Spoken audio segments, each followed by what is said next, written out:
দর্শক এবার চলে যাচ্ছি এভার কেয়ার হাসপাতালে। সেখানে আছেন আমাদের সহকর্মী আফরাজ জেমিন, সেখান থেকে সরাসরি যুক্ত হচ্ছেন আমাদের সাথে। জেমিন, এভার কেয়ারের সামনের সবশেষ পরিস্থিতি আমাদের জানান।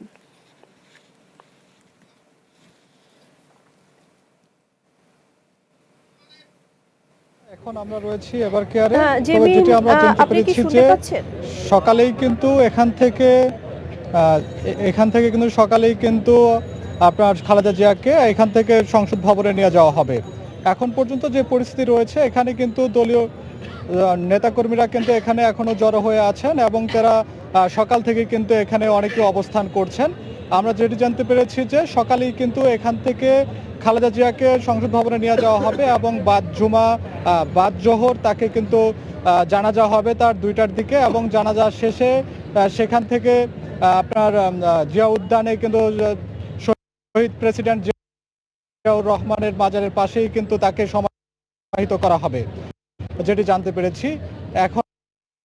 এখনো খালেদা জিয়ার যে এভার কেয়ারে রয়েছেন সেখানে কিন্তু দলীয় নেতাকর্মীরা এখনো ভিড় রয়েছে, এখনো অনেকেই কিন্তু এখানে ভিড় করছেন। এখন আমরা বিকালের দিকে যেটি দেখতে পেয়েছি, এখানে অনেকে মোনাজাতের মাধ্যমে কিন্তু খালেদা জিয়ার জন্য দোয়া প্রার্থনা করেছেন।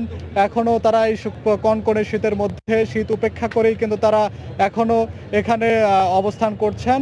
এবং সকালেই কিন্তু আমরা যেটি জানতে পেরেছি যে সকাল 6টায় আজকে দেশনেত্রী বেগম খালেদা জিয়া কিন্তু শেষ নিঃশ্বাস ত্যাগ করেন। তারপর উপদেষ্টা পরিষদের কিন্তু একটি সভা হয় প্রধান উপদেষ্টার সভাপতিত্বে। সেখানে একদিনের সাধারণ ছুটি ঘোষণা করা হয়েছিল এবং 3 দিনের শোক কিন্তু সেখান থেকে ঘোষণা করা হয়েছে রাষ্ট্রীয়ভাবে। এবং সেখান থেকে বলা হয় যে কালকে সর্বোচ্চ নিরাপত্তার জন্য পুলিশের ডিএমপির 10,000 সদস্য মোতায়েন থাকবে এবং সেই সাথে সেনাবাহিনীও কিন্তু নিরাপত্তার দায়িত্বে মোতায়েন করার কথা কিন্তু সেখান থেকে বলা হয়েছে। এবং প্রধান উপদেষ্টা কিন্তু আমাদেরকে নিশ্চিত করেছেন সরকার থেকে যতটা সম্ভব সর্বোচ্চ কিন্তু নিরাপত্তা দেওয়ার চেষ্টা করা হবে সরকার থেকে, আমরা সেটি জানতে পেরেছি। এবং সকালেই কিন্তু জানাজার পরেই কিন্তু সেখানে 3:30টার দিকে সমাহিত করা হবে জিয়া উদ্যানে, এবং সেখান থেকে কিন্তু পরবর্তীতে করা হবে। এখন আমরা যদি দু একজনের সাথে কথা বলি, যে নেতাকর্মীদের সাথে, তারা কনকনে শীত উপেক্ষা করেই কিন্তু এভার কেয়ারের সামনে অপেক্ষা করছেন। যদি জানাবেন যে দেশনেত্রী খালেদা জিয়া যে মারা গিয়েছেন, সেক্ষেত্রে আপনাদের কতটা শোকাহত আপনারা যদি বলতেন। বিসমিল্লাহির রহমানির রহিম। দেশের মানুষ, আপামর জনসাধারণ, সব ধরনের মানুষই এই শোকাহত দেশনেত্রী বেগম খালেদা জিয়ার জন্য। কারণ সে কিন্তু দেখেন, সে 2008 সালের নির্বাচনের পর থেকে যেভাবে নির্যাতিত নিপীড়িতভাবে হয়ে আসছে, কিন্তু উনি কিন্তু তারপরও দেশ থেকে কিন্তু উনি কোথাও চলে যায়নি। আর উনি কিন্তু দেশেই আছে। উনি বলছে আমার ঠিকানা হয়েছে এই দেশ, এই জন্মভূমি, এখানেই মরলে এখানে, বাঁচলেও এখানে।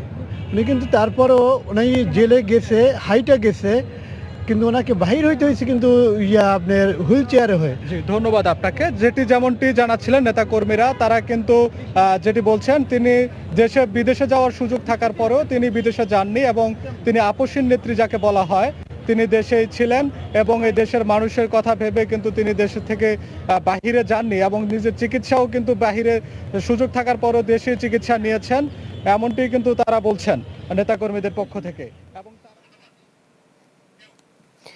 জেমিন, আপনাকে ধন্যবাদ।